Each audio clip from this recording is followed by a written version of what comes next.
Hello friends, warm welcome. इससे पहले हम शुरू करें आज की details, I Vikas Bhardwaj welcome all of you on सरकारी and before going into details for the lecture which we will be taking up through the newspaper, and we will be bringing up general studies topics। मैं आपको बता दूं कि general studies mains examination में जैसे questions आते हैं, PT में जैसे फैक्ट्स आते हैं, अब वो स्टैटिक्स पोर्शन से थोड़ा बियॉन्ड है।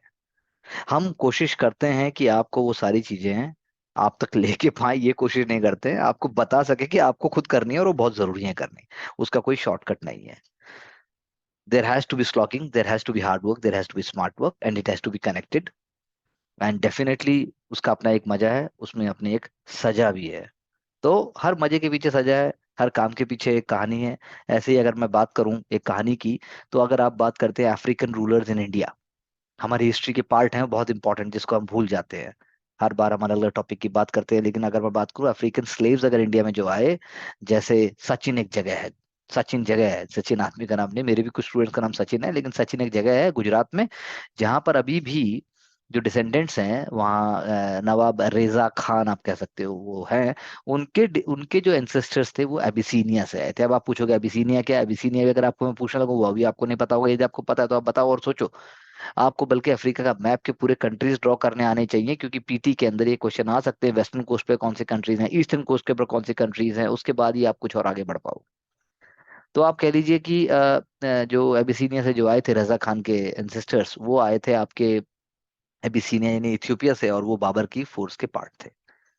तो अब ये पर्सनलाइज्ड एक ग्लोरीफाइड एक पास्ट है उनका, जिसको आज भी हम बात करते हैं, हमारे लिविंग कल्चर का पार्ट है। जबकि यहाँ तो हमने कभी अफ्रीकन स्लेव्स जो इंडिया में आए उसको कभी डॉक्यूमेंट ही नहीं किया गया। वेस्ट में तो हम बहुत बात करते हैं, वहाँ तो स्लेव ट्रेड बोलते हैं, हमारे यहाँ ट्रेड की बात नहीं होती। हमने अफ्रीकन को भी अपनी part of culture, part of country माना। दूसरा एग्जांपल अगर मैं आपको बोलूं, तो आप जो कह सकते हो कि जो अफ्रीकन स्लेव्स की अगर आप ट्रेडिंग की बात भी करो, तो वो स्टार्ट होती है अरब्स और ऑटोमन्स, और बाद में उसे पोर्तुगीज और डच भी करते हैं। तो अफ्रीकन स्लेवरी थी, नो डाउट अबाउट इट, लेकिन the point is that the kind of social mobility, अगर मैं साइंस सोशियोलॉजी के एंगल से कहूँ या जनरल स्टडीज पेपर वन के एंगल से बोलूँ, वो जो यहाँ पर मिली वो यूरोप में और अमेरिका में तो मिली ही नहीं।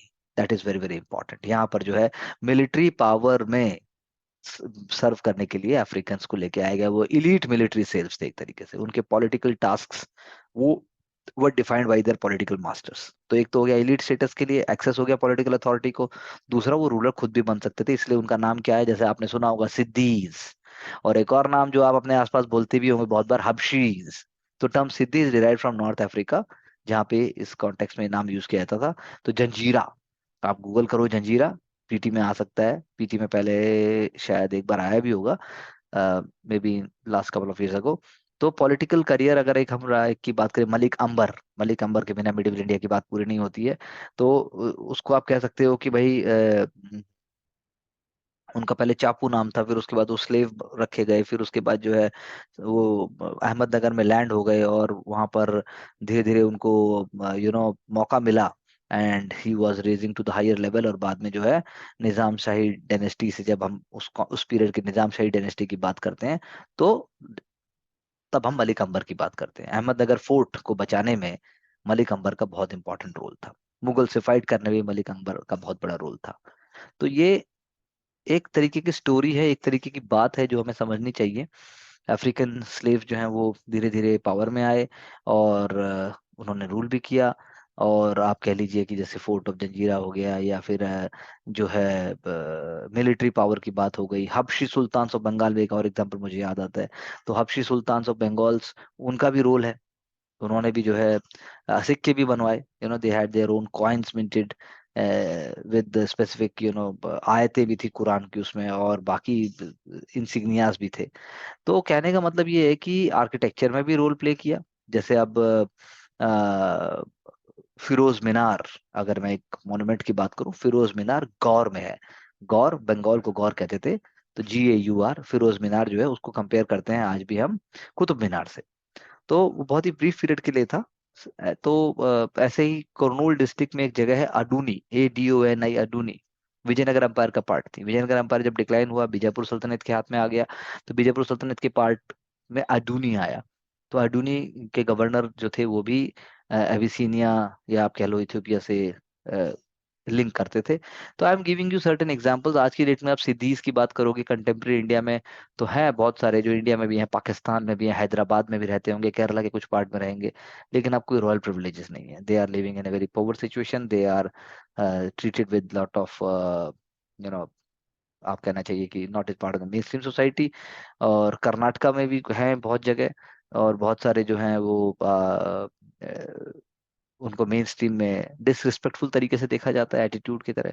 पॉवर्टी है, lack of access to education है, रेसिज्म है, और इवन बहुतों को तो पता भी नहीं है कि वो जो है उनके जो फोर फादर्स थे या जो उनके एंसेस्टर थे वो अफ्रीका से आए थे। तो इकोनॉमिकली बहुत पुअर हैं। तो पाने कहने का मतलब ये है कि it is very very important. ये एक डिप्लोमेटिक टूल भी हो सकता है हमारे लिए, और ये हमारे लिए कल्चरल सेलिब्रेशन की बात भी है। ये हमारे लिए सोचने की बात भी है कि भाई कैसे हमारी सोसाइटी इतनी डाइवर्स है। हैदराबाद हो गया, कर्नाटका हो गया, इवन अब जैसे हम रोज पढ़ते हैं कि युगांडा में मार दिया, कीनिया में इंडियन को मार दिया। तो we have to be more passionate, we have to be more communicative, we have to be more simple, and आप कह सकते हो कि इसके बिना आप नहीं कह सकते कि सोसाइटी में अगर हम किसी की बात करें रेस करने की, चीजों को समझने की, तो हम कर पाएंगे। तो मैंने आपको एक एग्जांपल दिया, ऐसे बहुत सारे एग्जांपल्स हैं, बहुत सारे टॉपिक्स हैं, but our goal is to pick up important topics one by one. Goal is to make you understand कि सारे टॉपिक तो कवर नहीं हो सकते हैं, सिलेबस कवर हो सकता है। Syllabus is the benchmark, syllabus is the icing on the cake, syllabus is the light guiding light, syllabus is the दिया। जो मोदी सर ने थोड़ी देर पहले दिए की बात की थी, अब तो मोरबी की बात है, हम भी करेंगे। लेकिन पहले बात हम करते हैं इंडियन एक्सप्रेस न्यूज़पेपर में कि आखिर आया क्या। तो Tata group is welcoming honourable prime minister Narendra Modi sir when it is when it is laying the foundation laying ceremony of Tata Airbus C295, India का first transport aircraft manufacturing facility. Tata Airbus C295 यानी कि aerospace project में बहुत ही बड़ा काम। Vision हो रहा है इंडिया का बड़ा, मेक इन इंडिया में विजन हो रहा है, इंडिया का आत्मनिर्भरता में विजन हो रहा है, इंडिया का एरोस्पेस इकोसिस्टम में। यानी इवोल्यूशन एक तरीके से हो रहा है। हम बनाएंगे, अभी तो हम मंगाते हैं, हम बनाएंगे, और बना के हम जो है फिर मैन्युफैक्चर करने के बाद हम उसे एक्सपोर्ट भी करें। चलिए आगे देखते हैं।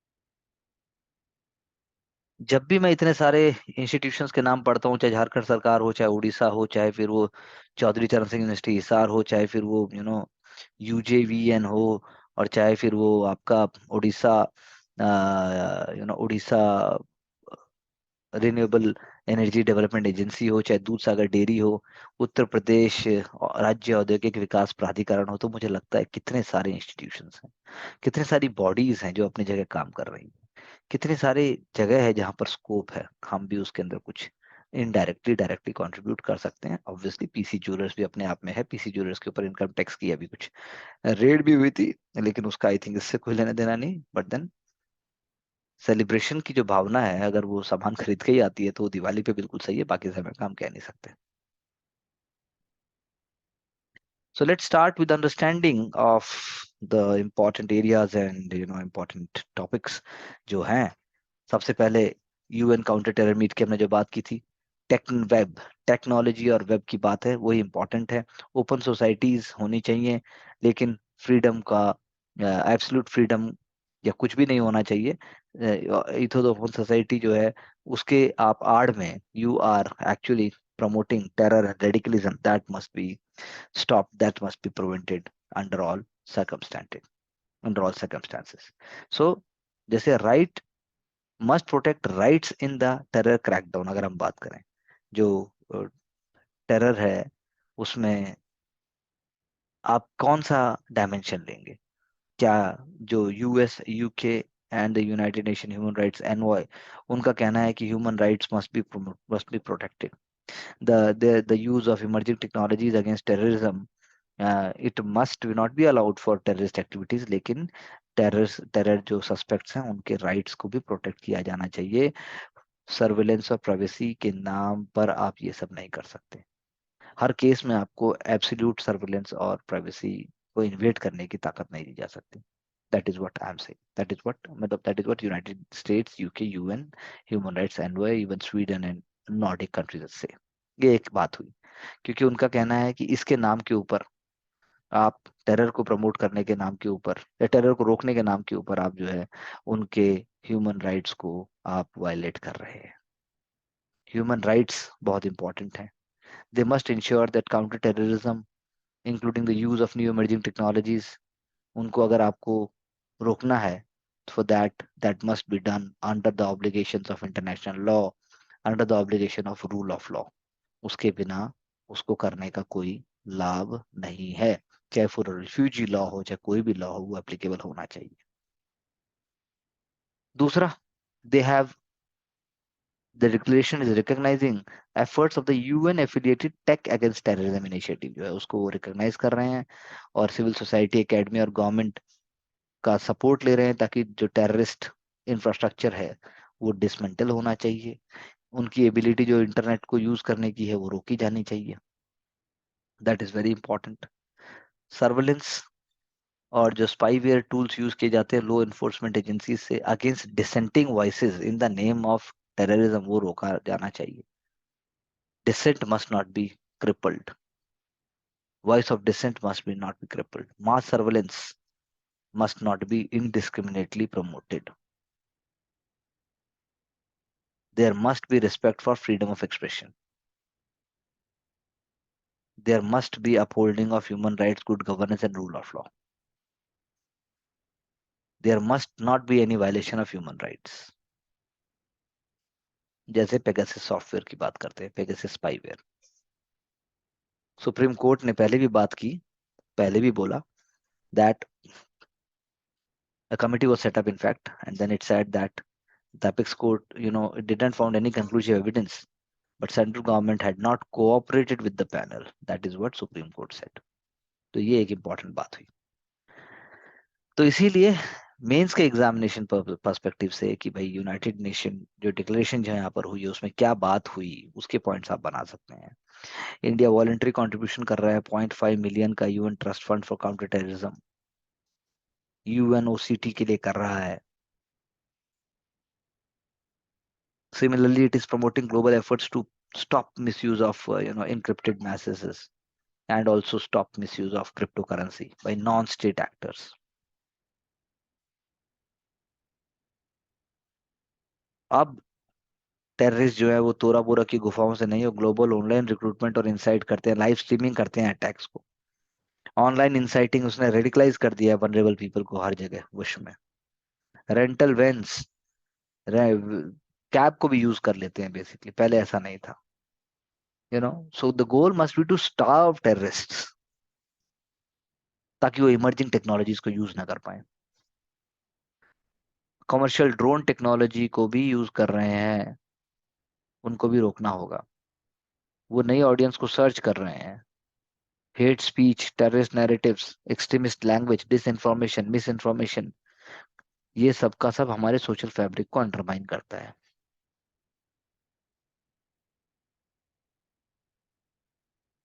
तो ये जितने भी 15 मेंबर नेशंस हैं यूएन सिक्योरिटी काउंसिल के, उन्होंने अटेंड किया और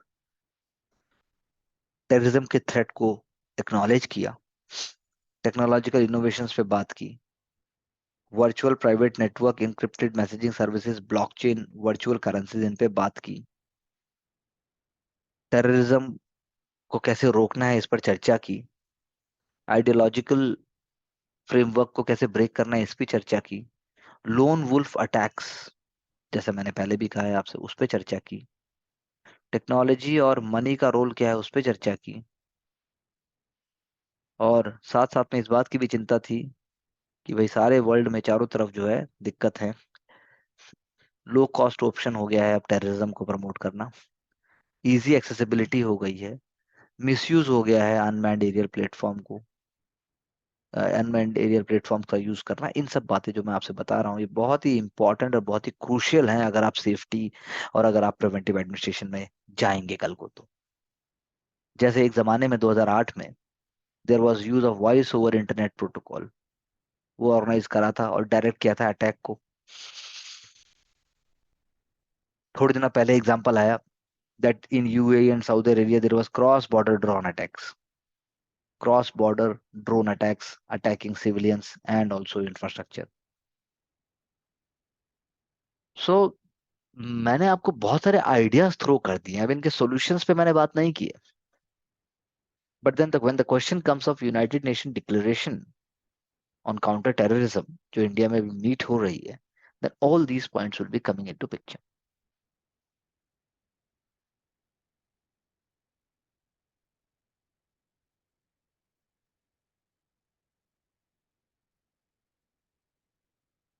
Reserve Bank integrated ombudsman scheme, this is very very important.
Example है ये देखिए, किरोड़ीमल कॉलेज एक स्टिंकिंग ट्रैक्ट ऑफ लैंड जिसको एक जमाने में कहा गया था और आज की डेट में थिएटर हब है। किरोड़ीमल कॉलेज जब शुरू हुआ था पार्टीशन के जब समय से, जब सब जोड़ते हैं तो आप लगा लीजिए कि तब वो कुछ भी नहीं था। एक एक इवैक्यूई बिल्डिंग थी वो, शेल्टर था डिस्प्लेस्ड फैमिलीज के लिए। लेकिन जब आप देखते हैं उसके और बैकग्राउंड को, तब आप देखते हैं कि आज तक आने के लिए लेगेसी क्रिएट हुई है। और पहले उसका नाम निर्मला कॉलेज, और निर्मला के बाद और जो है आप कह सकते हैं किरोड़ीमल कॉलेज नाम आया। So I am just sharing you कि एवरीवेयर आप अगर अपने पीछे भी देखेंगे अपना कॉलेज, अपना स्कूल, अपना institution, then you will find that there is a legacy and history behind it. वो पता होनी चाहिए, इंटरव्यू में आपसे पूछी जा सकती है। ये नहीं है कि आप स्टीफन्स में नहीं पढ़े तो आपकी कोई लेगेसी नहीं है, लेगेसी तो क्रिएट करनी पड़ती है।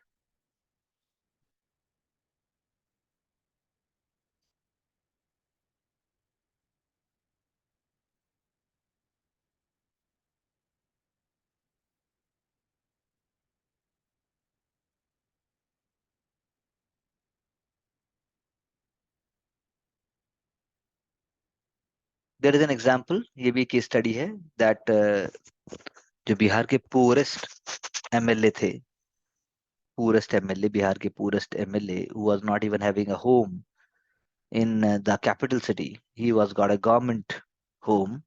He was given a government house keys by the chief minister. So this is the one of the real examples, अगर आप कोट करना चाहें। नाम आप भले याद ना रखें, लेकिन आप जब कहेंगे कि बिहार इंडिया में कोई member of legislative assembly, he is actually chosen by the people because of his own governance ideas and because of his own commitment to the grassroots governance, तो फिर आप सोचिए। और लॉन्ग टर्म पॉलिटिक्स में है, 2000 से 2005 और उसके बाद फाइनली 2020 तक पहुंचे हैं वो। तो उनका नाम है राष्ट्रीय जनता दल लेजिस्लेचर है, first time RJD legislature, Ram वृक्ष सादा। वो 2 रूम होम में रहते हैं अपने विलेज रॉन में, खगड़िया डिस्ट्रिक्ट में। तो ये अपने आप में हमारी डेमोक्रेसी में बहुत ही इंपॉर्टेंट बात है। हमारी डेमोक्रेसी में ये बहुत ही बहुत ही पॉजिटिव और बहुत ही कॉन्फिडेंस देने वाली बात है कि that's how fair and amazing our democracy और democratic principles are. UN security council counter terrorism committee meeting, जैसे मैंने कहा आपसे, ड्रोन का भी यूज करने की बात हुई, क्रिप्टो करेंसी की यूज करने की बात हुई। वेस्ट जैसे आर्म सप्लाई कर रहा है कीव को, उसको भी रशिया ने बोला कि भाई गलत हो रहा है, और ऊपर से जो है वेस्टर्न वर्ल्ड ने बोला कि रशिया गलत कर रहा है। तो ये सारी बातें जो हमने की, this is very very important.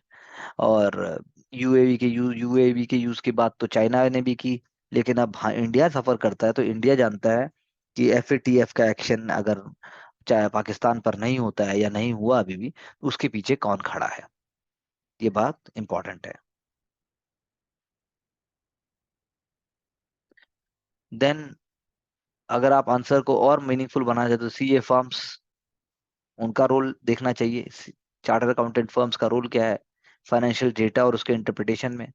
Forensic audit होना चाहिए, एनालिसिस होना चाहिए डेटा का, ताकि पता लग सके कि गलती क्या है और कहाँ क्या हो रहा है। जब इंडिया के honourable foreign minister he is discussing Indo Pacific and Ukraine with UK foreign secretary, तो कहाँ यूनाइटेड किंगडम, कहाँ इंडो पैसिफिक, तो क्यों बात करेंगे उनसे, आप सोचिए आप। तो आपको ये समझ में आना चाहिए और आपको ये बहुत नॉर्मल लगना चाहिए कि रोड मैप जो अगले 10 साल का, अगले 20 साल का है, उसके अंदर रोड मैप जो अगर बन रहा है 20 साल का रोड मैप, तो उसके अंदर यूके का भी क्या रोल हो सकता है और इंडिया उसकी बात क्यों कर रहा है। सबसे इंपॉर्टेंट बात ये समझने वाली है। कोलैबोरेशन जो इंडिया और यूके का है, क्या उसका भी इंडो पैसिफिक से कुछ लेना देना है। This is what how you have to think rather than just mindlessly mugging आप कि भाई इंडिया ने बात की यूके के साथ, इंडिया ने बात की इसके साथ। फॉर एग्जाम्पल हाईजेनको, हाईजेनको जो है, ये बहुत ही हैवी इन्वेस्टमेंट है इंडिया के ग्रीन एनर्जी ट्रांजिशन में। ग्रीन हाइड्रोजन की बात हुई जो हमने पहले भी बात की है। तो that is how you have to think. उससे आपको याद भी आसानी से हो जाएगा और आपको बार बार उसको रटना नहीं पड़ेगा, सारी चीजों को एक जगह लेके आना है। हट्टीज की मैंने कल ही बात की थी, ट्राइबल स्टेटस जो उनको दिए जाने की हिमाचल प्रदेश में बात है, तो इसमें हम और डिटेल में बात नहीं करेंगे। पार्लियामेंट जो नई बिल्डिंग बन रही है, it is coming near deadline but then the work is in full swing but there are some delays because of certain reason, so that is okay.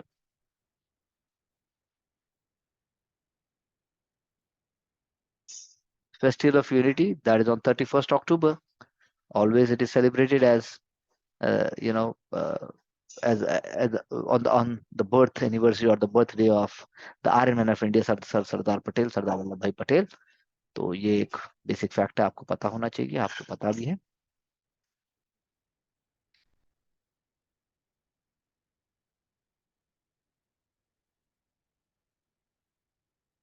Vande Bharat train जो है बुल से वलसाड में तीसरी बार फिर टकराई है, मतलब वहीं वलसाड में ही नहीं। What I mean to say that on the route more than once, more than twice, third time जो है, थर्ड सच एक्सीडेंट हुआ है, कैटल ने हिट किया है। तो आपको क्या लगता है क्या इसका रोल हो सकता है, क्या इसका मतलब how it should be made sure that ऐसा ना हो पाए। This is very very important. PT के एंगल से अगर मैं बताऊं तो अमूर फाल्कन बहुत इंपॉर्टेंट नेम है। तमेंगलोंग डिस्ट्रिक्ट आपको पता होना चाहिए कहाँ है, इम्फाल। जब हम मणिपुर की बात करते हैं तमेंगलोंग डिस्ट्रिक्ट वहाँ है, तो वहाँ पर बर्ड्स आते हैं, माइग्रेटरी बर्ड्स आते हैं। तो district magistrate has given orders that this time period of October and November is very very crucial in the life cycle of Amur falcon. ये माइग्रेटरी बर्ड है, they comes in many parts of North East, specially Tamenglong में, और वो वहाँ पे नवंबर के and तक रहते हैं। सो रेगुलर पेट्रोलिंग और अवेयरनेस है ताकि उनको, माइग्रेटरी बर्ड्स को कोई पोच ना करे, कोई उनको मारे ना।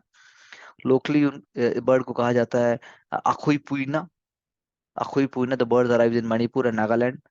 जो साउथ अपने साउथ बाउंड माइग्रेशन के लिए आते हैं, ब्रीडिंग ग्राउंड्स उनके नॉर्थ चाइना में है, ईस्टर्न मंगोलिया में है, फार ईस्ट रशिया में है, और अभी जा रहे हैं वो विंटरिंग ग्राउंड्स इन साउथ अफ्रीका।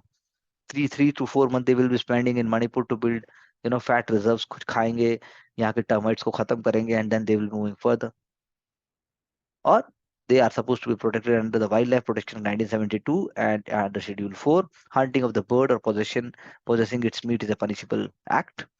और फॉरेस्ट डिपार्टमेंट ने 2018 के बाद रेडियो टैगिंग शुरू की थी बर्ड्स की, ताकि उनका माइग्रेटरी रूट स्टडी किया जा सके। अभी जो है आमूर फाल्कन्स को जो ड्यू उनको इकोसिस्टम में स्पेस मिलना चाहिए, उसके लिए लोकल बॉडी भी और वाइल्ड लाइफ वो भी सब पूरा इंपॉर्टेंट वर्क कर रहे हैं. They are not living any stone unturn. Social media की जो हमने पहले भी बात की थी कि सोशल मीडिया के अंदर अगर एड्रेस किया जाएगा ठीक से जो प्रॉब्लम्स हैं, देन ग्रीवेंस एपलेट पैनल्स का रोल आ जाता है. That is what one of the important thing I would like to share with you. क्योंकि ये चल रहा है अपने आप में, पर देखना ये होगा कि जो आईटी रूल्स में जो चेंज आए हैं, जो ग्रीवेंस एपलेट पैनल्स हैं, वो सोशल मीडिया यूजर्स के जो कंप्लेन को देखते हैं उसके अंदर भी क्या ऑब्जेक्टिविटी हो सकती है. यानी कि व्हाट वी वांट टू से if grievances are not addressed, social media companies can be penalized or may be penalized. grievance appellate panels का काम ही यही है कि सोशल मीडिया यूजर्स जो जो प्रॉब्लम उनको बोलेंगे उसमें देखा जाएगा. लेकिन क्वेश्चन उठाया गया है कि क्या ये सिविल कोर्ट सिस्टम को सब्स्टिट्यूट करेगा?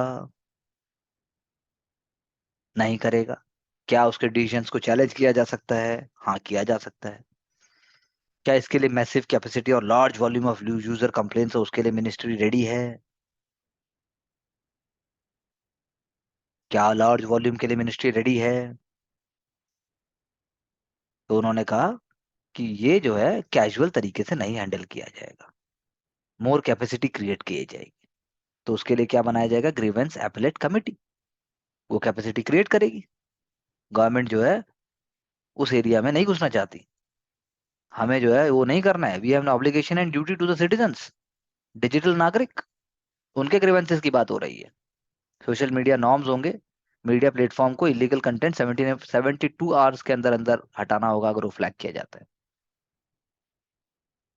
और 72 आवर्स अगर ज्यादा लंबा टाइम है तो वो कहना चाहिए कि टाइमलाइन जो है और जल्दी होनी चाहिए.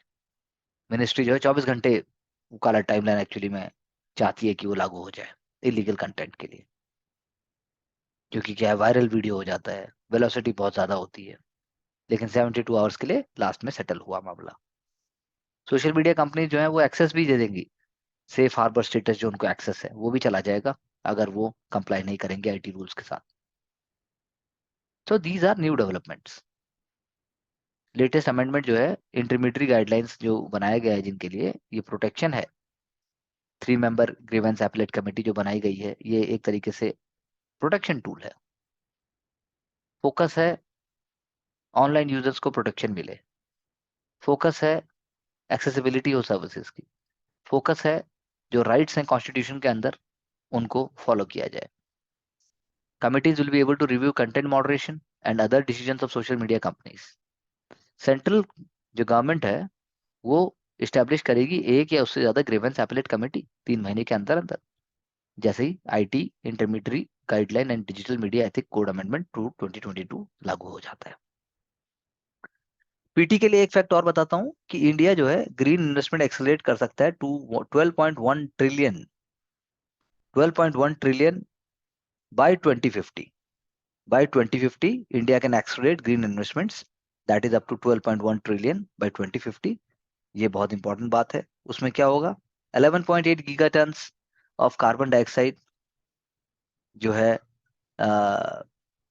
आप कह सकते हो कि 11.8 giga tons of carbon dioxide equivalent आप कह सकते हो 2070 में जो हो जाएगी 2.9 गीगा टन अभी 2019 में है. इंडिया का जो net green house gas emission है वो बढ़ते जाएंगे इस रेट में. अभी है आपका 2.9, तब हो जाएगा 11.8. लेकिन इंडिया का पोटेंशियल है कि वो 280 गीगा टन से ज्यादा कार्बन स्पेस जो है क्रिएट करेगा, जैसे फाइट कर रहा है क्लाइमेट चेंज के लिए. Half of the global carbon budget और इवन जो है अ, उससे भी ज्यादा एफर्ट्स करेंगे एक तरीके से हम कह सकते हैं. इंडिया नेट जीरो एमिशन के लिए 2070 के लिए इंडिया ने प्लान किया है. Shift to net zero by 2070 के लिए क्या चाहिए? 10 ट्रिलियन इन्वेस्टमेंट चाहिए. कॉस्ट भी रिड्यूस होगा, इलेक्ट्रिक व्हीकल्स भी होंगे, प्रोग्रेसिव पॉलिसीज भी होंगे. There are challenges. जैसे रिन्यूएबल कैपेसिटी एडिशन जो है 10 गीगावाट जो हो रही है वो 40 to 50 गीगावाट पर ईयर तक हमें रेज करनी पड़ेगी. बैटरी हाइड्रोजन कॉस्ट उस सब पे भी देखना पड़ेगा. तो ये कुछ पॉइंट्स हैं जो आपके माइंड में हमेशा घूमते रहने चाहिए, और उस पॉइंट्स के घूमने से ही आप फिर आंसर की तरफ बढ़ोगे।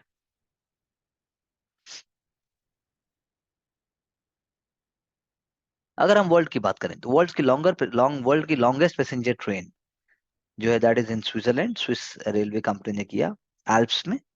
राइटियन railway company 1.9 kilometre long train composing 100 coaches along Albula Bernia route from Prada to Bergerac। तो ये वहां का है। बस आप इतना ध्यान रखिए कि इंडिया में नहीं है, एशिया में नहीं है, यूरोप में है। And then on the Halloween, crowd got surged and there was a deadly stampede in South Korea. So this is what is supposed to be taken into mind, that crowd management and administration is the key to human life. बिना इसके काम होना बहुत मुश्किल है। N Franks friend हैना Pick गॉसलर, जो N Frank की बेस्ट फ्रेंड थी। एन फ्रैंक की अगर आप डायरी गूगल करेंगे, जूइश लड़की थी, who is very very famous across the world for her courage। And Anne Frank एक फाउंडेशन भी चलती है। एन फ्रैंक फाउंडेशन ने जो है पिक गॉसलर को ट्रिब्यूट दी। और एन एन की जो बहुत ही फेमस डायरी है, उसकी उनकी जिंदगी के बारे में, जब वो छुपी थी नीदरलैंड में नाजी ऑक्युपायर से बचने के लिए, और अपने यूथ के टाइम की स्टोरी उन्होंने उसमें बताई है एन फ्रैंक ने। Hannah Pick Goslar meant a lot to Anne Frank. तो एन फ्रैंक अपने आप में एक एग्जाम्पल है, एन फ्रैंक अपने आप में एक रोल मॉडल है। लिबर्टी, पीस, हार्मनी, इन सब की रोल मॉडल आप कह सकते हैं। और दूसरा आप कह सकते हैं कि उस डायरी में जो है हैना पिक गॉस्लर को उन्होंने बहुत ही बताया कि how she is so close to her, but details नहीं दिए कि कैसे यू नो एन फ्रैंक की डेथ हुई है, जो बाकी आप चीजें कह सकते हैं। Pig Goslar grew up with Anne in Amsterdam after both their families moved there from Germany as Hitler's Nazi party rose to power। ये तब की बात है।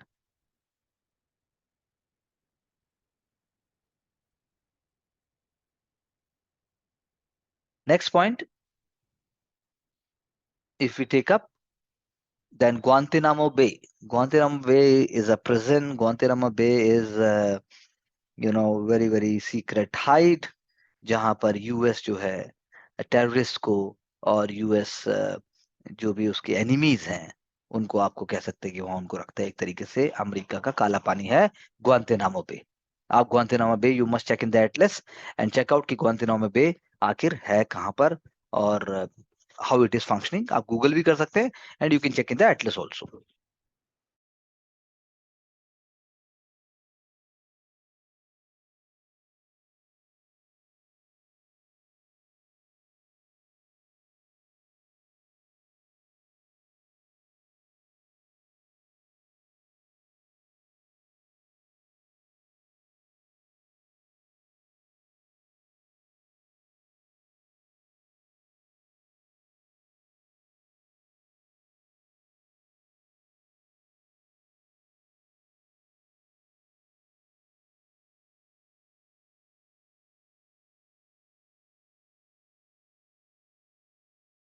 So the question arises that whether such facilities are required or not. Question arises that such facilities are going to help the society or not. Question arises that whether the war on terror is nation specific, religion specific और region specific, ये हमें देखना है। ये हमारे role models है एक तरीके से, जिनके नाम के आगे कभी डॉक्टर नहीं आएगा, जो डॉक्टर अब नहीं बन पाएंगे, यूक्रेन से आए और आगे की रोड उन्हें अनसर्टेन लगी। बहुत सारे उसमें नर्सिंग का कोर्स कर रहे हैं, बहुत सारे उसके अंदर अलग अलग बीएससी में कोर्स कर रहे हैं, कोई जो है कोई किसी और कोर्स के लिए चला गया। तो पॉइंट ये है, कोई लोन लेके गया था, कोई जो है they must have spend lot of money to become a doctor, but अब वो डॉक्टर नहीं बन पाएंगे। लेकिन वो कह रहे हैं it's okay, not all dreams come true. 18,000 Indian students जो है यूक्रेन यूनिवर्सिटी में एनरोल्ड हैं। 18,000 थोड़ा नंबर नहीं होता। और 80,000 इंटरनेशनल स्टूडेंट्स यूक्रेन में थे 2019 में। 20 अराउंड 30% यूक्रेन के जो 80,000 इंडियन स्टूडेंट्स हैं उसमें इंडियन थे 30%। तो मेडिसिन एक प्रेफर्ड चॉइस है, मेडिसिन एक प्रेफर्ड चॉइस है। और सेकंड प्लेस आप कह सकते हो मेडिकल प्रैक्टिस के लिए, उसके बाद डेंटिस्ट्री है। लेकिन वैसे कोई ऑफिशियल डेटा नहीं है कि आखिर कितने। 2015 में 2015 में there were around 1500 medical graduates from Ukraine जिन्होंने फॉरेन ग्रेजुएट मेडिकल एग्जामिनेशन दिया, जो 2020 में अराउंड 4200 से ज्यादा हो गया। सोचिए आप, 6 ईयर कोर्स के अंदर 16 से 18 लाख रुपए लगते हैं यूक्रेन में मेडिकल कोर्स को कंप्लीट करने के लिए। Why don't we create such facilities for doctors in India only? जबकि हमारे इंफ्रास्ट्रक्चर में इतना पैसा लगा देते हो आप, करोड़ों अरबों रुपए का इंफ्रास्ट्रक्चर होता है, लेकिन उसकी यूटिलाइजेशन की बात है। तो बात हो रही थी हिंदुस्तान में डॉक्टर बनना कितना मुश्किल बात है, और what I should say, Hindustan में डॉक्टर बन के जनता को सेवा करनी चाहिए, that's what we can say. तो different different stories are given, but then that's fine.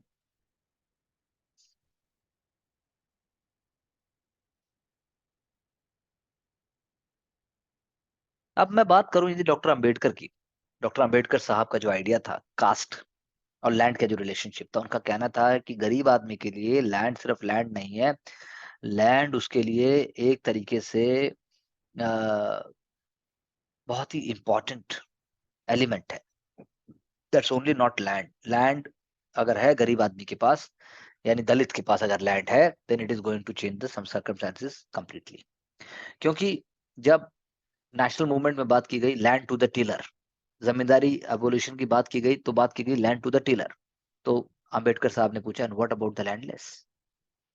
What about the landless? Land to the tiller तो है जमीन उसी की जो बोएगा, लेकिन जिनके पास जमीन ही नहीं है बोने को, वो कहाँ जाएंगे? जिनकी कास्ट स्टेटस लो है। इसलिए लैंड रिफॉर्म्स इंडिया में सिर्फ कुछ ही स्टेट में हो पाए। नेशनल सैंपल सर्वे कहता है कि more than 58% of all rural Dalits in India are landless. More than 58%, आप 60 बोल लो अब तो। और जब से इन्फ्लेशन और महंगाई जब बढ़ती है, अनएम्प्लॉयमेंट बढ़ता है, तो लैंडलेस और भी ज्यादा हो जाएंगे। हरियाणा में 92% Dalit are landless, Punjab 87%, Bihar 86%। Academic research की बात नहीं है, ये एक एम्पिरिकल पॉइंट है। इंडिया की जो विलेज सोसाइटी है वो फिजिकल और सोशल लाइफ पे डिवाइडेड है। दलित जो है वो अपने घेटों में रहते हैं। Dalit remain economically dependent on the village society due to the complete monopoly of land by the upper caste. तो उन्होंने कहा कि एक पर्सन के पास जितनी ज्यादा जमीन होगी, उसका स्टेटस उतना ही ज्यादा होगा जिसके पास जमीन नहीं है। किसान तो एक मिसनोमर है, लैंडलॉर्ड, लैंडलॉर्ड कहा जाता है इसीलिए। क्योंकि land, Punjab land deletion act 1900, उसने जो है, जो जब ब्रिटिश ने रूल पास किया, तो इसके बाद से आप लगा लो पंजाब लैंड डिलीशन एक्ट, जिसके खिलाफ लाला लाजपत राय, सरदार अजीत सिंह, भारत माता सोसाइटी उन्होंने बताई थी, अंजुमने मोहब्बता एक सोसाइटी और बनाई थी, अंजुमने मोहब्बता। तो इन लोगों ने तो खतरनाक एजिटेशंस भी किए थे। दलित जो है ना लैंड खरीद सकते थे, ना विलेज कॉमन, यानी जो गांव की कॉमन जमीन होती है उसको भी यूज कर सकते थे, क्योंकि उनको नॉन एग्रीकल्चरलिस्ट कास्ट बना दिया गया था। वो क्या बने रह गए? बॉन्डेड और हायर्ड लेबर्स। तो महार, मंगवाड़ा मराठी में या बेड़ा पंजाबी में, situation has not change for them. So इसीलिए many villages in Punjab announce social boycotts of Dalit agriculture workers, many villages, कोविड-19 के दौरान। Land holding is simply not individual asset ownership, but it is a constitutive of economic freedom and social dignity. Key words बोल रहा हूं मैं, equal citizenship और public rights की बात भी बोल रहा हूँ। सो इसीलिए अबॉलिशन ऑफ महार वतन लैंड टेन्योर्स, जिससे महार जो है वो विलेज सर्विसेज में टाई रहे थे, उसके लिए अंबेडकर साहब ने शुरू से लेजिस्लेटिव इंटरवेंशन किए। इसीलिए जो है वो लैंड रिफॉर्म्स के अगेंस्ट थे, क्योंकि जो लैंड रिफॉर्म्स अगर उसी तरीके से होंगे जैसे हो रहे थे, तो उस तरीके से तो गरीब आदमी को लैंड मिलेगा ही नहीं। He was against that. Peasant proprietorship आप क्रिएट कर दोगे। What about small land holdings? So Ambedkar साहब ने फंडामेंटल लेवल पे एलिनेशन ऑफ कास्ट को बोला कि इसको डिस्ट्रॉय करने से ही आप सबको बराबर बना सकते हो। कॉमन ह्यूमैनिटी तभी क्रिएट हो सकती है, कलेक्टिवाइजेशन ऑफ एग्रीकल्चर तभी हो सकता है। इसीलिए उन्होंने प्रमोट किया और इंस्पायर किया land movements in Punjab, Uttar Pradesh, Andhra Pradesh and Maharashtra. इसीलिए हाई ग्रोथ के बावजूद भी इंडिया में इंडस्ट्रियलाइजेशन फेल हो गया है, अगर अंबेडकर साहब की भाषा में कहें। फेल हो गया किस चीज में? दलित्स को डिसेंट जॉब दिलाने में फेल हो गया. तो this is what we can say, this is how we have to work on it. Who is the boss? Citizens are the boss as far as civil services is concerned. But millennials की बात करें, those who are born after 2000, मतलब this generation of 21st century, 75% want instant gratification. They want to be promoted within a year. Slow and study का कोई game ही नहीं है. तो civil service की तैयारी कैसे होगी? आप भी तो इसी के पार्ट है. कैसे कर पाएंगे? वर्क प्लेस रिवोल्यूशन, सब कुछ बदल जाएगा, ऐसा कैसे हो जाएगा? यहाँ तो जेप्टो और पता नहीं क्या Bing, I don't even recall the names, वो सब आ चुके हैं. 10 मिनट डिलीवरी आ चुकी है. डाइवर्सिटी, इंक्लूजन, इक्विटी को कोई पूछता ही नहीं है. यंग प्रोफेशनल्स जो हैं वो कहते हैं कि भाई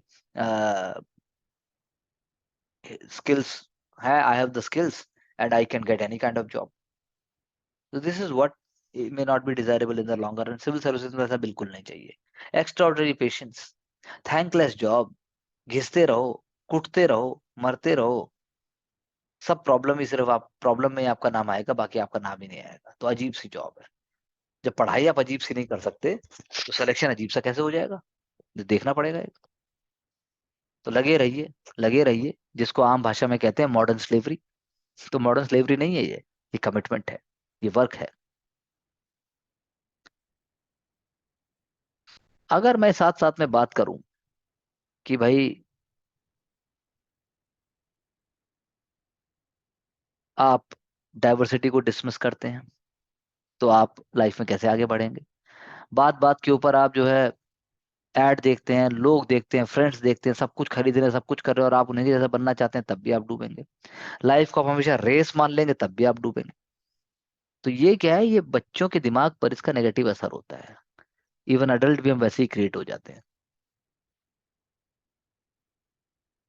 आप एक ही चीज करना चाहते हैं, उसी में आपको बेस्ट चाहिए, और आप वरना जी ही नहीं सकते. तो इस तरह के जो विचार होते हैं वो हमें थोड़े टाइम बाद काम को पंचर कर देते हैं. वो चीजों को समझने में हेल्प नहीं करते. तो उससे दिक्कत हो जाती है. ये एक इन्होंने आर्टिकल दिया बच्चों के ऊपर. तो लाइफ रेस नहीं है. हाँ, पढ़ना चाहिए, कोशिश पूरी करनी चाहिए.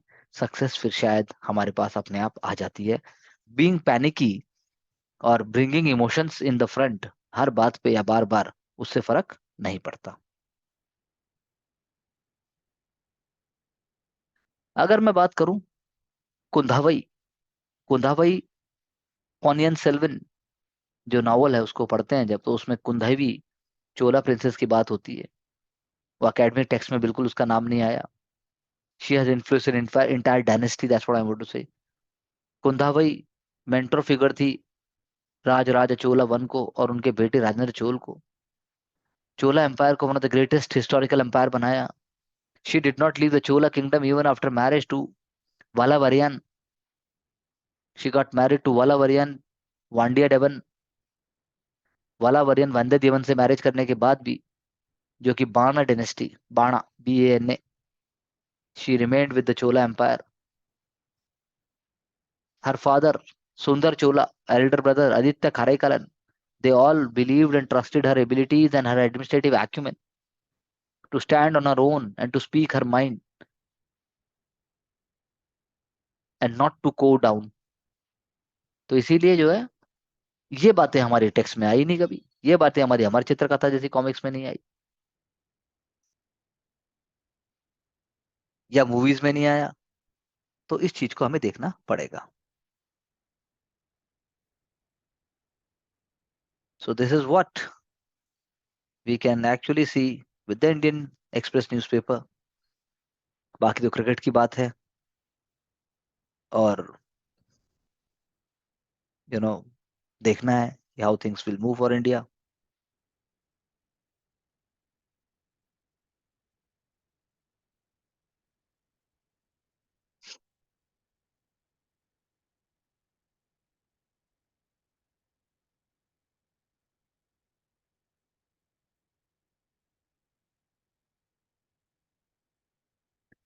Going to the next newspaper so that we see the next element.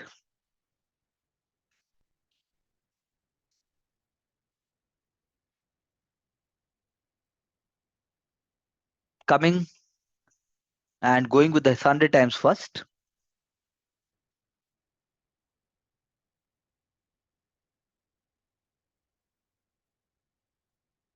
Here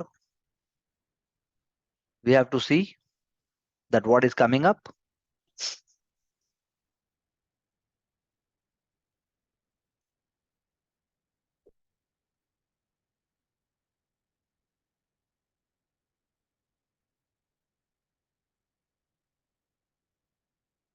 Now let's start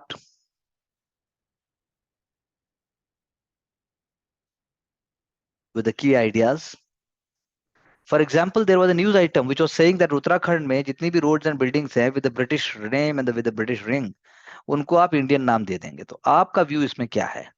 आप क्या सोचते हो कि किस हद तक ये हमें हेल्प करेगा, या क्या ये कॉलोनियल मेंटेलिटी जो हम एक बात करते हैं, जैसे prominent roads in Mussoorie for example mall road, camel block, camel back road, वो सारे के सारे नाम जो है ब्रिटिश टाइम में दिए गए थे।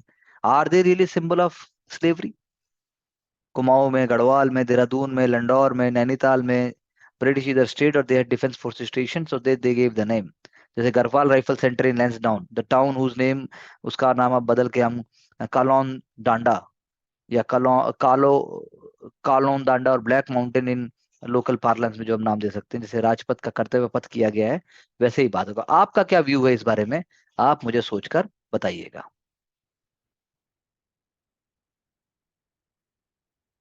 ऐसे ही अगर मैं आगे और बात करूं तो इंडिया में अभी जैसे सोसाइटी की जब हम बात करते हैं तो अब जो है वर्किंग क्लास जो है, they are capturing the reality of their humble and hard work and they are making videos on it. और वो वीडियो बनाते हैं, टिकटॉक, इंस्टाग्राम जो भी उस पर शेयर करते हैं, and then that is actually blue collar workers, उनके व्लॉग्स हो रहे हैं यूट्यूब पे, और परफेक्टली इन्फ्लुएंसर्स होते हैं, वो फिर उन चीजों को प्रमोट करते हैं। तो एक नए टाइप का एक ये वर्क कल्चर को शो कर रहे हैं। वर्क तो ओरिजिनल है, लेकिन वीडियोस कैसे गिग वर्कर्स या इकोनॉमी में क्या शो करना चाहते हैं, ये एक देने की बात है। जो देखने वाले लोग हैं वो अर्बन और एजुकेटेड हैं, वो कहते हैं कि they are very very appreciative and they are amazing people. जो उस सोसाइटी के हैं, जिस सोसाइटी में काम हो रहा है, वो उनके लिए तो नॉर्मल सी बात है। तो सिटी लाइफस्टाइल को मौका मिलता है कि वो रूरल लाइफस्टाइल को देख सके, ये एक बात है। पेरेंट्स ऑफ ऑटिस्टिक चिल्ड्रन वो चाहते हैं कि उनके जाने के बाद भी उनके बच्चों को कोई ना कोई एक सस्टेनेबल सॉल्यूशन मिला रहे। तो ऐसी रेजिडेंशियल फैसिलिटीज के लिए दे हैव स्टार्टेड इन्वेस्टिंग, और दे वांट कि हम जब ना रहेंगे तो हमारे जो बच्चे जो फिजिकली या जिनको मेंटली मेंटली चैलेंजिंग है, या जिनको थोड़े इश्यूज हैं, जैसे ऑटिज्म है, डाउन सिंड्रोम है, या मेंटल रिटार्डेशन है, उनको एक डिग्निफाइड और उनको एक सोशल मीनिंगफुल लाइफ मिले। सिमिलरली एक और जो इम्पोर्टेंट न्यूज आइटम है कि ईवी जो है वो स्टार्ट तो यू नो कार्बन फुटप्रिंट बढ़ाने से करते हैं, लेकिन धीरे धीरे आप कहते हो कि उनका फुटप्रिंट रहता ही नहीं है। जैसे मैनहट्टन का एग्जांपल है यहाँ पे, ईवी चार्जिंग साइट जो है वो they now out number gas station 10-1। 19th century में जो है इमिशन, अपनी इमिशन प्रॉब्लम थी, वो थी हॉर्स मैन्योर की। हॉर्स ड्रॉन चैरियट्स थे, वो क्लॉक करते थे। और उसके बाद जो है अब तो चीजें बदल गई। अब चीजें बदल गई जब उसके बाद इंटरनल कम्बशन इंजन आ गया। इंटरनल कम्बशन इंजन आ गया, उसका अपना आया। अब जो है बैटरी आ गई, जैसे जिसको हम बैटरी इलेक्ट्रिक व्हीकल्स कहते हैं, इन्वायरमेंट फ्रेंडली हैं, और इंटरनल कम्बशन इंजन को भी रिप्लेस कर देंगी। लेकिन उनका भी फुटप्रिंट तो है ही, स्पेशली अबाउट देयर बैटरीज, वो बैटरीज जो डिस्पोज की जाएंगी। लेकिन in the longer run, battery electric vehicles they are you know they are going to be disposed properly. So the good news is that the production of a BEV causes more pollution than a gasoline powered counterpart. लेकिन green house gas emission difference ये, जैसे vehicle चलता जाएगा तो वो अपने आप erase हो जाएगा, ये एक बहुत अच्छी बात है। एवरेज एमिशन फ्रॉम बीईवी सेडान्स जो है 35% है, वो इंटरनल कम्बशन इंजन के मुकाबले। इलेक्ट्रिक एसयूवीज 30% एमिशन जो दे रही हैं, वो 37% है गैसोलीन पावर्ड काउंटर पार्ट के मुकाबले में। तो क्यों? बिकॉज गैसोलीन पावर्ड जो है वो ज्यादा फ्यूल कंज्यूम करते हैं देन स्मॉल व्हीकल्स। तो जब आप स्विच करते हो बैटरी पे या इलेक्ट्रिक पे, then it is going to reduce it. तो ये एक बात है, ये बहुत एग्जाम्पल बात है। Over a period of time आप कह सकते हैं कि जो है जो इलेक्ट्रिक व्हीकल्स हैं उनका कार्बन फुटप्रिंट बिल्कुल लो होता चला जाएगा। बट अनदर क्वेश्चन इज, जैसे जैसे आप इलेक्ट्रिसिटी के व्हीकल बढ़ाते जाएंगे, आप चार्ज करेंगे उसको, वो ओवरलोड करेगा इलेक्ट्रिक ग्रिड को, तो पावर कट्स होंगी। तो वर्ल्ड में जो है इतना रॉ मटेरियल भी नहीं है कि आप बैटरीज बना सकें। नीदर जो है कि दोनों स्टेटमेंट अगर हम बात करें तो आप कह सकते हो कि जो बैटरीज हैं वो 5 लाख किलोमीटर्स, 5 लाख किलोमीटर्स, या फिर आप कह लो कि उससे भी ज्यादा चल पाएंगी अगर एक एक समय ऐसा आएगा। लेकिन जो गैसोलीन है, डीजल है, वो पोल्यूट ज्यादा करेंगे। एनर्जी चाहिए बैटरीज क्रिएट करने के लिए, उसकी बात अलग है। और इलेक्ट्रिक व्हीकल इमिशन जो है टाइम के साथ इम्प्रूव होते जाएंगे। और यूएस जैसी जो कंट्रीज हैं, इंडिया जैसी जो कंट्रीज हैं जो कोल के ऊपर पावर के लिए रिलाई करते हैं, वो भी कुछ ना कुछ पॉजिटिव और स्मार्ट सॉल्यूशन निकालेंगे। लेकिन फ्यूचर में battery electric vehicle emission decrease हो जाएंगे, क्योंकि कोल प्लांट खत्म हो जाएंगे। जैसे ही कोल प्लांट खत्म होंगे तो रिन्यूएबल एनर्जी पे सोर्स बढ़ जाएगा। एक तरीके से आप कह सकते हो कि बीईवी भी चार्ज होने के लिए बिजली ले रही है, और बिजली तो कोल से ही हो रहा है, तो कुल मिला के कोल तो लास्ट में हुआ ही। तो that is what they want to talk about. तो दोनों बातों का आप प्लीज कॉन्टेक्स्ट में समझिएगा।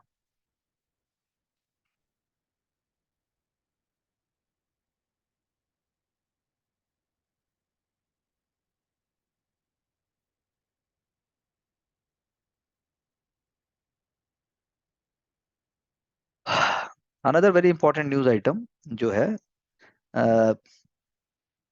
नियर साइटेडनेस, यानी मयोपिया ने ऐसी की तैसी कर दी, specially in the pandemic times. Near sightedness जिसको मयोपिया कहते हैं, 7.5 of Indian children between 5 to 15 age group have been myopic. 15% urban Indians have become myopic, और prevalence among rural children is also increasing. तो क्लोज टू 20% जिनको सर्वे किया गया उनको myopia है। क्यों? लॉकडाउन में बच्चे जो है अंदर रहे, स्कूल बंद रहे, main activity e learning. West में जो है चिल्ड्रन का स्क्रीन टाइम बढ़ गया, जैसे 30 आवर्स अ वीक। इंडिया में 96 से 97% बच्चों ने स्मार्टफोन्स यूज किया। Less exposure to sun, spent playing games on smartphone was over 1 hour per day. तो ये नहीं होना चाहिए। लॉन्ग टर्म इफेक्ट्स हैं retinal detachment, even blindness, it can makes person prone to glaucoma, cataract, other eye diseases. तो इसीलिए देखिए, focal point, ये लेंस हो गया, ये कॉर्निया हो गया, ये स्क्लेरा, ये retina. So myopia usually starts between the year age and 12, worsens during the growth phase of adolescence, stabilizes between 20 and 40 years of age. Simple सी बात है, इसमें होता यही है कि आई बॉल जो है इलोंगेटेड हो जाती है। आई बॉल इलोंगेटेड हो जाती है और कॉर्निया जो है थोड़ा सा कर्व हो जाता है। इसका मतलब ये होता है जो लाइट रे है जो इमेज फॉर्म करती है वो रेटिना पर, in front of retina form करती है rather देन ऑन इट। जब वो रेटिना पर इमेज फॉर्म नहीं करती तो फिर ऑब्वियसली इट इज प्रॉब्लम। तो government has come up with you know schemes and awareness programs and issues। लेकिन Singapore is the myopic capital of the world with around 80% young adult उनको पहनते हैं। South Korea, Taiwan, China have around more than 90% child and teenager are doing it. In US it is about 40%, and in Japan you can say myopia or high myopia, they are predicted to be very very high। India में कम है लेकिन urban area में India में ज्यादा है। और parents भी जो है मायोपिक है उनको अवेयर होना चाहिए कि बच्चों को भी हो सकता है, और ट्रेन मेथोडोलॉजी होनी चाहिए चेक करने के लिए। And all these things we can just definitely talk about.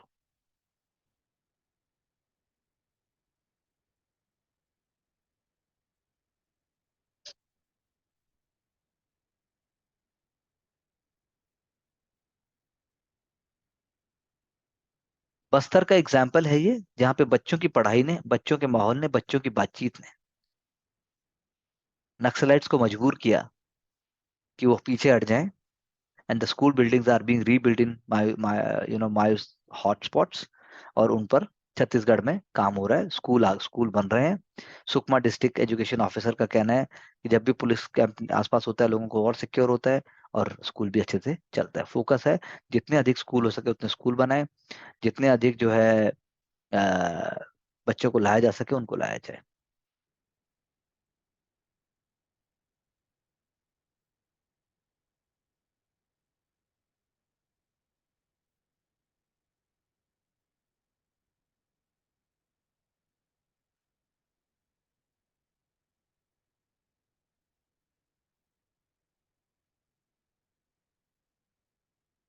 So we have already discussed all this.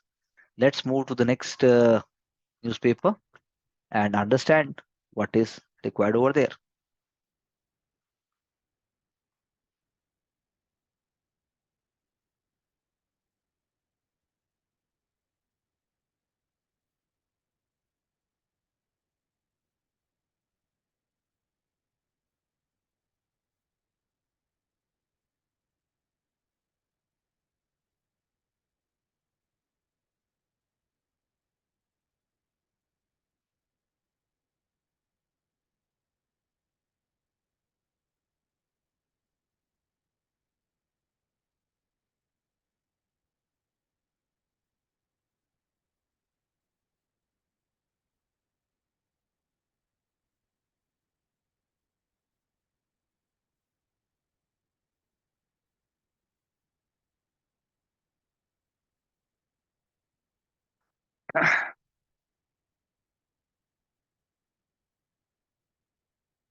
The only one news item that we can take up is already हम grievance panel की तो बात ही कर चुके हैं.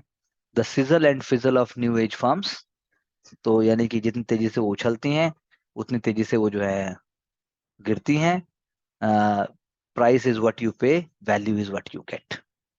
Always remember, price is what you pay, value is what you get. बहुत बार आप प्राइस कम पे करते हैं, आपको वैल्यू ज्यादा मिलती है. बहुत बार आप प्राइस बहुत ज्यादा पे करते हैं, आपको वैल्यू कम मिलती है. प्राइस आप पे कर रहे हैं, the question is about value. So value must be high, it is not the price. Price तो आप ज्यादा पे कर सकते हैं, पर क्या आपको रियली में वैल्यू मिली? So this is an example with respect to Byju's also that we are talking about. So only one element I wanted to share here. I'll go to the next one and try to see what more we can take up for you.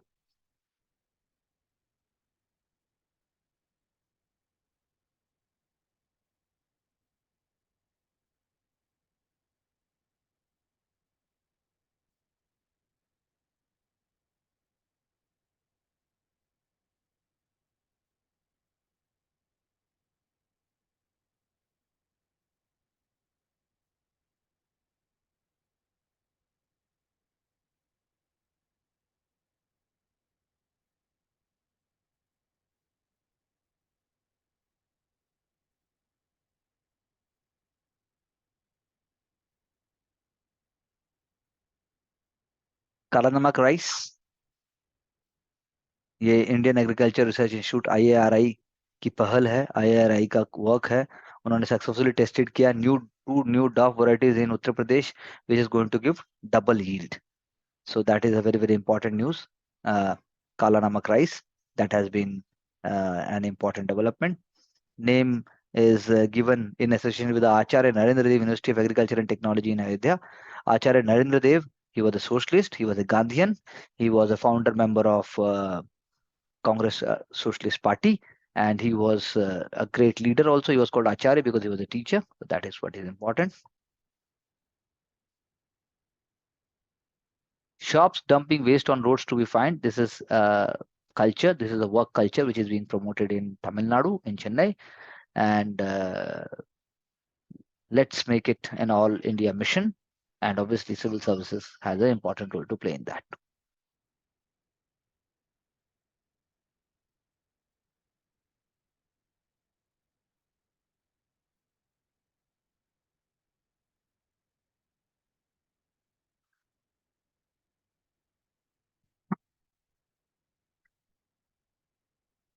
We already discussed terrorists using technology, minority in diversity, Rishi Sonak.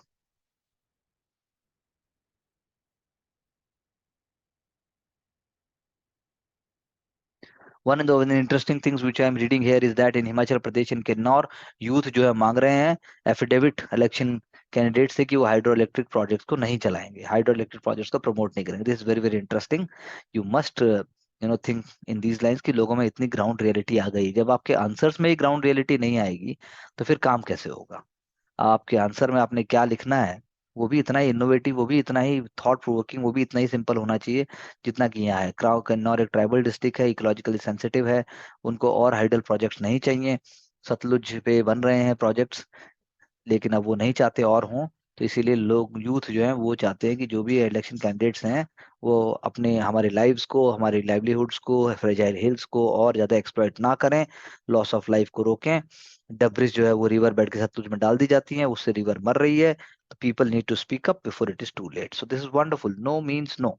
The campaign that you have started, this is example you can use even in your case studies and even in ethics। बहुत सारी चीजें आप अगर innovative तरीके से लिखेंगे या खुद सोच के लिखेंगे, और आपको टाइम पे याद आना जरूरी है, वो बहुत इंपॉर्टेंट है, उस पर भी हम बात करेंगे कि पढ़ते तो सब है, याद क्यों नहीं होता फिर। तो बात यही है कि is the question arises that is world climate action plan on track, वो भी हम डिस्कस कर चुके हैं already. We have already discussed with respect to कि क्लाइमेट चेंज कितना ट्रैक पे है, क्या होना चाहिए। बिकॉज अभी तो शर्म अल शेख में होने वाला है, इजिप्ट के अंदर फूड सिक्योरिटी के इश्यूज भी हैं। हम ऑलरेडी बात कर चुके हैं कि यूएनएफसीसी फ्रेमवर्क 30 ईयर्स पहले, हमारा भी एक वीडियो है यूएनएफसीसी 1 to 25, प्लीज उसे देखिए। फर्स्ट सीओपी बर्लिन में हुई थी, उसके बाद सीओपी हर बार होती रही है। क्योतो प्रोटोकॉल सीओपी 3 में अडॉप्ट हुआ था 1997 में। ग्रीन हाउस गैस लिमिट की बात हुई थी, 21 जो है वो पेरिस में हुआ था। बात हुई कि बिलो 2 डिग्री रखिए और आइडियल नॉट मोर देन 1.5। तो अपकमिंग समिट में भी यही बातें होंगी कि लोअर कार्बन फुटप्रिंट कैसे हो, global climate action, emission reduction कैसे हो, फाइनेंस कोलैबोरेशन, जो मिटिगेशन एडेप्टेशन है ये कैसे हो। और COP27 जो है निगोशिएशन प्लानिंग सब इम्प्लीमेंटेशन स्टेज में आनी चाहिए। और इन बिटवीन सीओपी बने, क्योंकि क्लाइमेट चेंज जो है या तो गोल्स या तो पास हो गए हैं जो पहले चले गए, या वो आ ही नहीं रहे हैं। तो COP27 पुश करेगा डेवलपमेंट इकोनॉमीज जो है वो आगे बढ़े, वो आगे करके आए। तो ग्लासगो के बाद से जो है एक्सट्रीम वेदर इवेंट्स बढ़ गए हैं, इनएफिशिएंसी दिखाई दे रही है प्लान्स के अंदर। तो इसीलिए जो है 1.5 डिग्री वाला जो पेरिस एग्रीमेंट का प्लान है उसको हर हाल में पूरा करना है। नेशनल डिटरमाइंड कंट्रीब्यूशन को हमें रोकना है। फिर उसके बाद जो है IPCC असेसमेंट रिपोर्ट कहती है क्लाइमेट चेंज से इरिवर्सिबल लॉसेस हो रहे हैं, उनको रोकना है। और 3 से 14% स्पीसीज अर्थ पे हाई एक्सटिंक्शन के जोन में आ गए, उनको रोकना है। 43% 2030 तक कार्बन मतलब कोल रिडक्शन रोकना है, कोल पावर प्लांट जो है वो रोकना है। तो अब कैसे करेंगे हम 2050 तक, अगर आप कोल पावर प्लांट्स को बंद करना चाहते हैं? इंडिया में तो जो है 10% ऑफ द वर्ल्ड कैपेसिटी जो है इंडिया से ऑपरेट हो रही है। तो वर्ल्ड रिसोर्स इंस्टीट्यूट, आप पीटी के लिए भी देखिएगा WRI का रोल क्या है, तो वो भी इस चीज में ग्रिम पिक्चर दे रहा है, WRI, कि भाई सब चीजें मुश्किल से बदल रही हैं। तो इंडिया का स्टैंड यही है, इंडिया चाहता है कि भाई जो प्रॉमिस की जाए वो पूरी की जाए, मोर देन 1.5 डिग्री सेंटीग्रेड तक उसे रोका जाए। ग्लासगो समिट में हमने किया था कि we will have non fossil energy capacity of 50 gigawatt by 2030। Half of the energy requirement we will go from renewable energy. India is the third largest green house gas emitter, लेकिन per capita हमारा बहुत थोड़ा है। Experts कहते हैं कि India ने ambitious target नहीं रखे। अरे भाई कैसे, उसको टेक्नोलॉजी भी चाहिए, उसको डेवलपमेंट के लिए पैसा भी चाहिए, कैसे होगा? इंडिया कोल इंडस्ट्री को सपोर्ट कर रहा है, करेगा ही वो तो, but then we are phasing down also. So India have to achieve its target, but India has to grow also. India is going to play a key role in COP27। हम भी देखेंगे क्या बोल रहे हैं और कैसे हम उसके हिसाब से क्वेश्चन नेक्स्ट ईयर पीटी में आएगा ही आएगा, मेंस में भी क्वेश्चन आना ही आना है। वो हमें देखना पड़ेगा, उसमें कोई भी डाउट नहीं है, वहां से क्वेश्चन आएगा ही, उसमें कोई आप ये नहीं कह सकते कि वहां से नहीं आने वाला। So these are some of the very very important developments in the different newspapers that we have take up, and that is why uh, it is very very important to see कि key areas जो हैं PT के, mains के, facts के हम छोड़े ना। आप और भी चीजें साथ में एक बार देख सकते हैं। आप कोई MCQs, जैसे I am already keep on saying to my students कि MCQ सॉल्व करो, या उसको और चीजों को देखो, जो अलग अलग स्टूडेंट्स के अलग अलग अप्रोच है, उसके हिसाब से हम आगे बढ़ रहे हैं। और हम चाहते हैं कि आप उसको आगे बढ़कर पॉजिटिवली चीजों को फिनिश करके आप एग्जाम के सक्सेस में आए। You should be able to crack it, you should be able to understand it, you should be able to get goal in a smart way। that is what is desirable। इसके अलावा गोल ये है कि आप एक बार जो नोट्स बना लें, एक बार जो आप की पॉइंट्स नोट कर लें, वो आपको हेल्प करें, और आप उसी के रिवीजन से इंटीग्रेट करें अपने सिलेबस को। क्योंकि स्टैटिक पोर्शन अलग चल रहा है, ये हम अलग कर रहे हैं। इसके अलावा हमें 2-3 सोर्सेज और चाहिए। We will be working on दो sources also as soon as we get to that point. बाकी सारी चीजें आप खुद ही कर रहे हैं। हमने बहुत सारे चीजों की बात की। और जैसे अब मैं अगर अगर मैं एक और आर्टिकल की बात करूं जो मेरे सामने है, you must also see to it so that you can understand. जो आर्टिकल है, आर्टिकल कहता है कि भाई एथिकल मोड क्या होगा गवर्नेंस का इंडिया में। What is the ethical mode. 100 अगर 100 की हम बात करते हैं तो इंडिया का एथिकल मोड क्या होगा। इंडिया ऑलरेडी एथिकल मोड में है। हम जो है कॉन्स्टिट्यूशन को फॉलो कर रहे हैं। हम जो है 1 बिलियन से ज्यादा फिगर हो गए हैं। हम गवर्नमेंट जो है सिविक्स पॉलिटिक्स इकोनॉमिक्स को लेके चल रही है। हम जो है डाइवर्सिटी को प्रमोट कर रहे हैं। हम जीडीपी को प्रमोट कर रहे हैं। हम जो है साइंटिफिक डेवलपमेंट को प्रमोट कर रहे हैं। हम जो है जो मैंने आज तक आपको आर्टिकल्स में पॉजिटिव चीज इंडिया की बताई हैं वो 100 सालों में इंडिया की हो सकती हैं।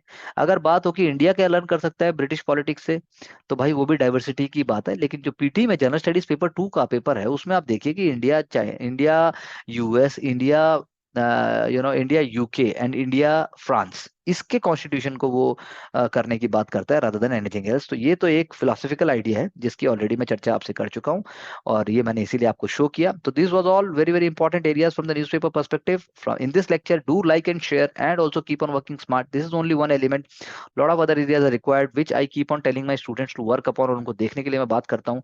I am going to talk to you soon. Wishing you all the best. Thank you very much. Do like, share and subscribe and do join us if you want to really get success, because success you can only get with your own hard work. There are no shortcuts. Thank you. All the best.